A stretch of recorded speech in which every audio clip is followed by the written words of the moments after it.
À la une cette semaine, la visite d'Oliver Varhelyi, commissaire européen à la politique du voisinage et à l'élargissement. Il est venu signer 5 partenariats à Rabat pour un montant total de 5,5 milliards de dirhams.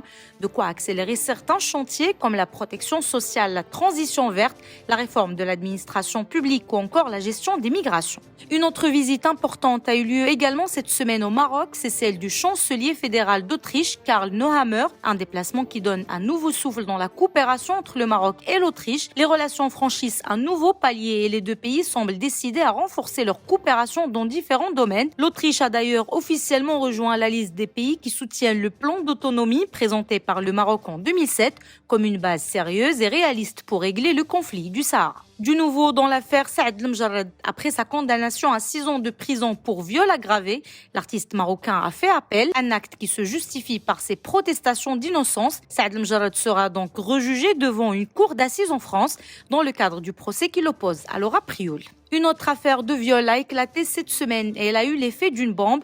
Et c'est Achraf Hakimi qui est accusé par une jeune femme de 24 ans. Elle l'accuse de l'avoir violée le week-end dernier chez lui. Après l'ouverture de l'enquête en début de semaine, le lion de l'Atlas est désormais placé sous contrôle judiciaire alors qu'il est sûr de son innocence. Son avocate a réagi et pour elle, son client serait en réalité victime de chantage. Et on termine ce brief par la tournée africaine d'Emmanuel Macron, destinée à montrer le nouveau visage de la diplomatie française sur le continent. Le chef d'État français veut bâtir une nouvelle relation équilibrée et réciproque avec les pays africains. Il s'est d'abord rendu au Gabon, où il a rencontré son homologue Ali Bongo. Pour la suite de sa tournée de 4 jours, Macron est parti en Angola, puis direction Brazzaville, capitale du Congo, avant un passage à la République démocratique du Congo, dernière étape de son déplacement. Plus d'informations sur le brief.ma.